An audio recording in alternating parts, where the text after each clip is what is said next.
Egypt, दुनिया की पहली बड़ी सुपर पावर, फिरौन की सिटी।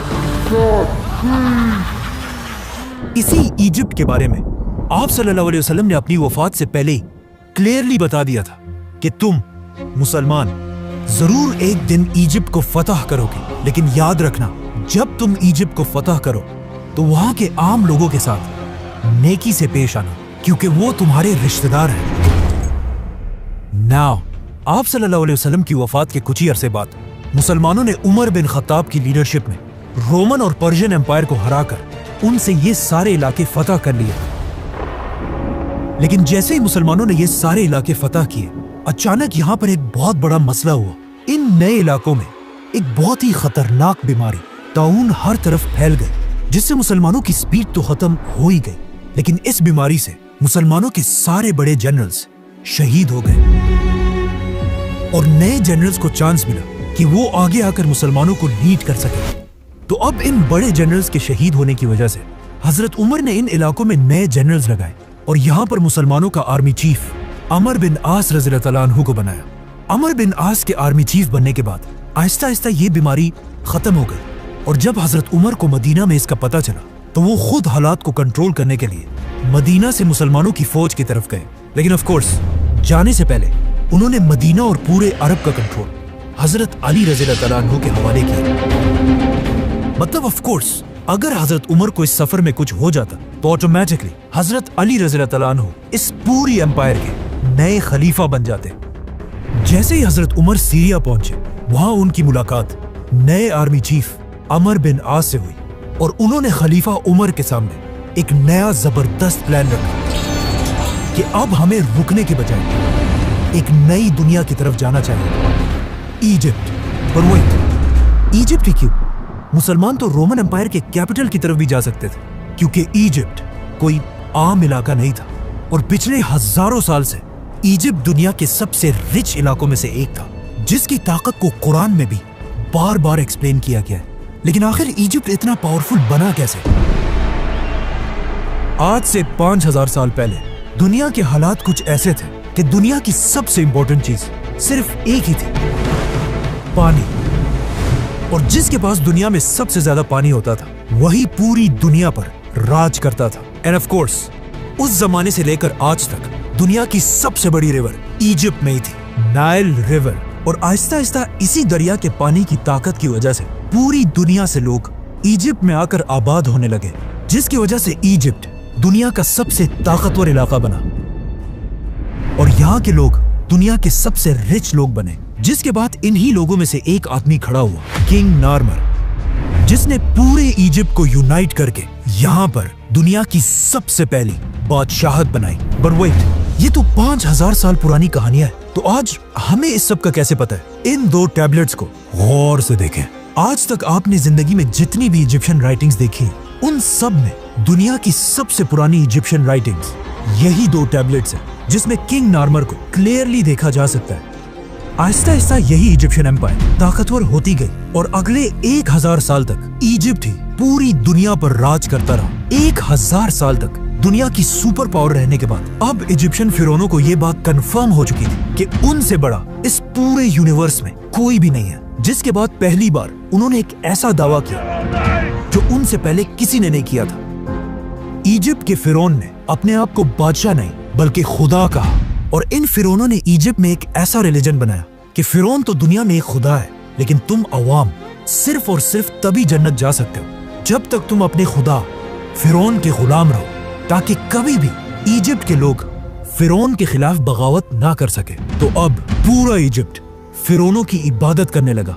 लेकिन आहिस्ता आहिस्ता इन फिरौनों के रिलीजन में भी कुछ चेंजेस आने लगी और आखिर यहाँ पर एक बहुत ही अजीब कॉन्सेप्ट आया कि हर फिरौन खुदा नहीं है, बल्कि सिर्फ वही फिरौन खुदा रहेगा जिसका जिस्म उसके मरने के बाद भी हमेशा के लिए till the end of time बिल्कुल ठीक ठाक रहे। तो अब इन फिरौनों की आपस में एक रेस स्टार्ट हुई कि कौन अपने जिस्म को हमेशा के लिए सेफ रख सकता है।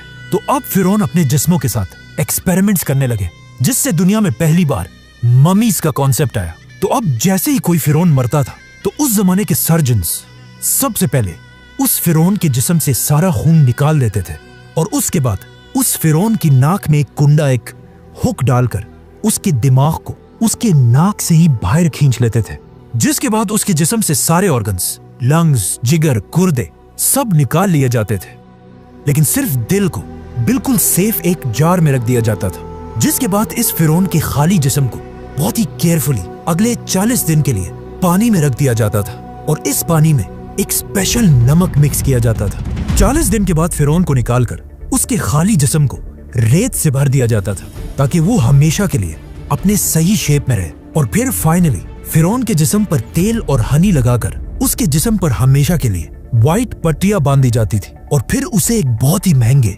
ताबूत में बंद कर दिया जाता था। इस ताबूत में फिरौन के जिस्म के साथ साथ खाने पीने की चीजें, बहुत सारा सोना और मोस्ट इम्पोर्टेंटली उसका दिल उसके साथ दफना दिया जाता था। आहिस्ता आहिस्ता मरने के बाद हर फिरौन अपनी मम्मी बनाने लगा और ये बिल्कुल एक आम सी बात बन गई। तो अब मरने के बाद खुदा बनने की ये रेस मम्मी से भी आगे निकल गई और आने वाले नए फिरौन सिर्फ मम्मीज ही नहीं बल्कि अपने मम्मीज के ऊपर बड़ी बड़ी बिल्डिंग्स बनाने लगे, जो पहले तो सिर्फ नॉर्मल बिल्डिंग्स और टेम्पल्स थे, लेकिन आहिस्ता आहिस्ता ये बिल्डिंग्स बड़ी होती गई और इस तरह दुनिया में पहली बार पिरामिड्स का कॉन्सेप्ट आया। तो अब जो भी फिरौन मरता था वो अपनी ममीज पर एक से बढ़कर एक बड़े बड़े पिरामिड्स बनाने लगे और हर फिरौन ये चाहता था कि उसका पिरामिड पिछले फिरौन से भी बड़ा पिरामिड हो। और आहिस्ता आहिस्ता ये पिरामिड्स इतने बड़े हो गए कि आखिर एक फिरौन खुफू ने आज से 4,500 साल पहले दुनिया का सबसे बड़ा पिरामिड बनाया, the great pyramid of Giza. जब ये पिरामिड बनाया गया, ये उस जमाने में दुनिया की सबसे बड़ी बिल्डिंग थी और अगले 3,500 साल तक दुनिया की सबसे बड़ी बिल्डिंग का टाइटल इसी पिरामिड के पास था। लेकिन 3,500 साल बाद आखिर इस पिरामिड का रिकॉर्ड लंदन के इस चर्च ने तोड़ दिया। लेकिन ये चर्च भी ज्यादा अरसा अपनी जगह पर खड़ा नहीं रह सका और इसके गिरते ही पिरामिड दोबारा दुनिया की सबसे बड़ी बिल्डिंग बनी। लेकिन आने वाले वक्तों में आईफल टावर और बाकी बिल्डिंग्स ने पिरामिड्स का ये रिकॉर्ड तोड़ दिया। आज दुनिया की सबसे बड़ी बिल्डिंग बुर्जुल खलीफा है, वी ऑल नो दैट, जिसकी हाइट तो सबसे ज्यादा है, लेकिन वजन के हिसाब से अगर 12 बुर्ज खलीफा को मिला लिया जाए तब भी ये एक पिरामिड ज्यादा भारी है। मतलब ये पिरामिड इतना बड़ा है कि इस पिरामिड के अंदर 2000 बड़ी बड़ी ट्रक्स आसानी से पार्क की जा सकती है। नाउ सारे फिरौन ये पिरामिड्स तो बना ही रहे थे, लेकिन इन पिरामिड्स को बनाते हुए उन्हें इस बात का पता नहीं चला कि इनको बनाने के लिए बहुत ज्यादा पैसा खर्च होता था। इसीलिए ये पिरामिड आज दुनिया का सबसे बड़ा पिरामिड है और इस पिरामिड के बाद आने वाले पिरामिड्स का साइज आहिस्ता आहिस्ता छोटा होने लगा। और सिर्फ पिरामिड्स ही नहीं बल्कि इन पिरामिड्स की वजह से पूरी इजिप्ट की इकोनॉमी भी कमजोर होने लगी और हजारों साल में पहली दफा ऐसा लग रहा था कि फाइनली इजिप्ट अपने सुपर पावर होने का टाइटल खो देगा। जैसे इजिप्ट की इकोनॉमी बहुत ही कमजोर हुई, ये एग्जैक्टली वही टाइम था जब मिस्र के बाजार में एक छोटा सा बच्चा गुलाम बनाकर बेचा जा रहा था। लेकिन ये बच्चा बाकी सारे बच्चों से बिल्कुल डिफरेंट था। मतलब उस जैसा खूबसूरत वहाँ कोई भी नहीं था, जिसकी वजह से इस बच्चे को मिस्र के एक बहुत ही पावरफुल मिनिस्टर ने अडॉप्ट कर लिया और फिर आगे जाकर यही गुलाम बच्चा यूसुफ अलैहिस्सलाम पूरे इजिप्ट का प्राइम मिनिस्टर बना।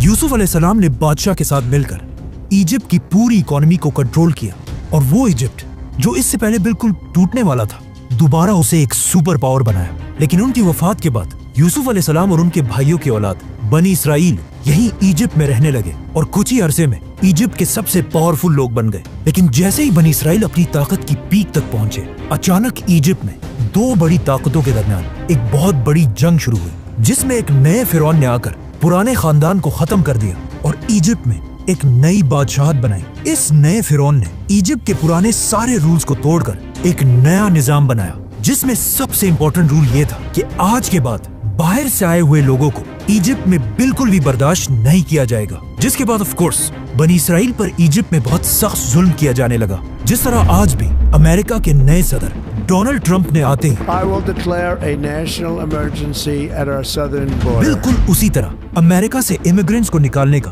प्लान बनाया है। अब इजिप्ट के सारे बनी इसराइल को नए फिरौन ने आते ही बनी इसराइल के सारे कारोबार बंद कर दिए और उन्हें अपना गुलाम बना दिया। और इसी तरह अगले 400 साल तक बनी इसराइल इजिप्ट के लोगों के गुलाम रहे। लेकिन इन 400 सालों में बनी इसराइल के दिलों में सिर्फ एक ही उम्मीद थी कि एक दिन जरूर उनका एक पैगंबर आएगा जो उन्हें इस सख्त गुलामी से निकालकर आजाद कर देगा। और एग्जैक्टली ऐसा ही हुआ। 400 साल बाद अचानक एक दिन फिरौन के पास एक नजूमी आया और उसने आकर फिरौन को बताया कि बहुत जल्द इजिप्ट की जमीन पर एक बच्चा पैदा होगा जिसका ताल्लुक बनी इसराइल के खानदान से होगा, जो तुम फिरौनों की इस 3000 साल की एम्पायर को खत्म कर देगा। यह सुनकर फिरौन बिल्कुल हैरान रह गया और उसने फौरन हुक्म दिया कि बनी इसराइल में आज के बाद जो भी लड़का पैदा होगा उसको पैदा होते ही मार दिया जाए। जिसके बाद उसके सोल्जर्स हर घर में जाकर माओं से बच्चे छीनकर उनको मारने लगे, लेकिन जिस बच्चे को वो असल में ढूंढ रहे थे, मूसा अलैहिस्सलाम, वो उनके हाथ ना आ सका, उसे वो मार नहीं सके, बल्कि इस बच्चे को फिरौन अपने ही घर में पालने लगा। यहाँ से आगे जो हुआ वो हम सबको बताए। मतलब मूसा अलैहिस्सलाम ने पैगंबर बनने के बाद फिरौन के सामने आकर एक ही डिमांड रखी कि मेरे खानदान बनी इसराइल को गुलामी से आजाद कर दिया जाए। और बहुत सारे मिरेकल्स के बाद आखिर फिरौन ने उनकी बात मान ली और बनी इसराइल को आजाद करके इजिप्ट से निकलने की इजाजत दे दी। जिसके बाद बनी इसराइल के 6 लाख लोग एक ही रात में 400 साल के बाद इजिप्ट को छोड़कर फलस्तीन की तरफ रवाना हुए। लेकिन अचानक पता नहीं ऐसा क्या हुआ कि उस वक्त के फिरौन रैमसेस ने बनी इसराइल को इजाजत देने के बाद भी अपना किया हुआ वादा तोड़ दिया और अपनी पूरी फौज को जंग के लिए तैयार होने का हुक्म दिया। जिसके बाद रैमसेस अपनी फुल ताकत के साथ मूसा अलैहिस्सलाम का पीछा करने लगा। लेकिन जैसे ही वो बनी इसराइल को खत्म करने के लिए उनके बिल्कुल करीब पहुंचा, एग्जैक्ट उसी वक्त अल्लाह ने मूसा अलैहिस्सलाम और बनी इसराइल को बचा लिया और रैमसेस, फिरौन और उसकी पूरी फौज को इस पानी में गर्क कर दिया।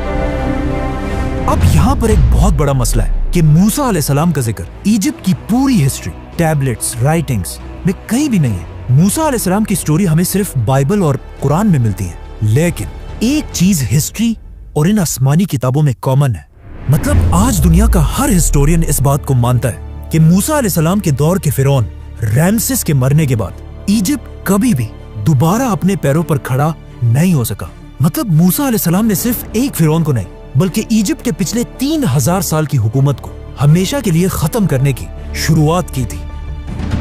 रैमसेस इजिप्ट का आखिरी बड़ा फिरौन था जिसने अपने आप को और अपनी पूरी फौज को अपने गुरूर की वजह से खत्म कर दिया था। जिसके बाद पूरी दुनिया को यह समझ आ गई कि फिरौन कोई खुदा नहीं बल्कि सिर्फ एक आम इंसान है। जिसके बाद यहाँ से पहली दफा इजिप्ट अपना सुपर पावर का टाइटल आहिस्ता आहिस्ता खोने लगा और यहाँ के हालात इतने खराब हुए कि आज तक इस दौर को डार्क एजेस के नाम से याद किया जाता है।